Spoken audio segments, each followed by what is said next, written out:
very first movie as seen here, and we know this works with Spider-Man.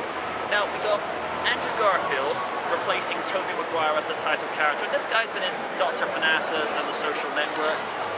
Dennis is Captain George Stacy replacing James Cromwell, and anybody that's ever seen the Lock and Load comedy tour, you'll know that this guy does not pull his punches with his humor.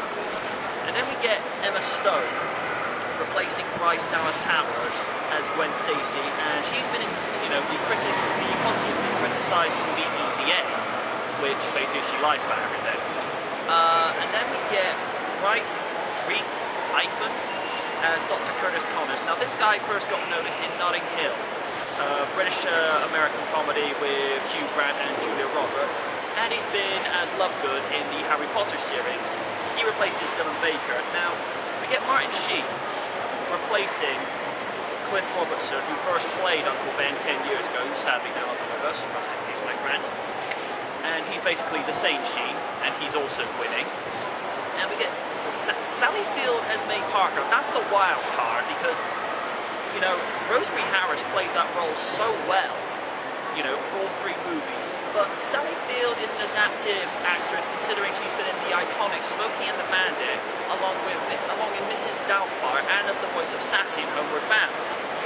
Now again, we know what works in Spider-Man, such as this, and we know what doesn't work. In 2 hours and 16 minutes, in there we are going to find out just how amazing the Spider-Man reboot is. Until then, I'll see you in the review.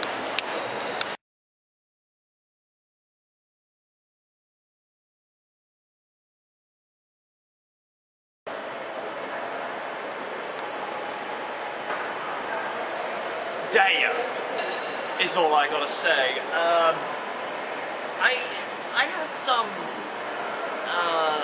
initial suspicions as to whether this would work, but oh my gosh, this easily outdid the first Sam Raimi movie. Now, no disrespect to Tobey Maguire, he was very, very good for his time, but Andrew Garfield, damn, the boy nailed it on the first try. I thought Dennis Leary was great as Captain Stacy, very gruff, very blunt, but guys are good. New York Comics Club, you know what I'm saying here. And Emma Stone as Gwen Stacy, she was smart, she was tough, she was an absolute sweetheart to look at. Sally Field as Aunt May, I really dug her, her concern for Peter. Martin Sheen as Ben Parker, he sold it in spades. He was decent, surrogate father figure to Peter Parker. Rhys Ifans, you don't really hate it because you kind of sympathize with where he's coming from, but you do know that he's kind of flown one too many times over the cuckoo's nest. Mark Webb, I think he did a fantastic job. I think it'll be a damn shame if he does not get tagged on to direct the sequel. The score by James Horner was fantastic, but keep in mind this is also the guy who did the score for Titanic 15 years ago. Yeah, it was him who did the score for that. And the CG was great. 3D was really good. I was not expecting it to do that well. And, the lighting was so well done. And unlike previous Spider-Man movies, the ball never stopped rolling with this one. From start to finish, you never had time to slow down and take a breather. And I like with this one, the origin and the transformation. I'm not giving away a few spoilers here, but the origin and the transformation was done in half the time than what it took 10 years ago to do. But, I could stand here for another 30 minutes and give you my honest opinion about it.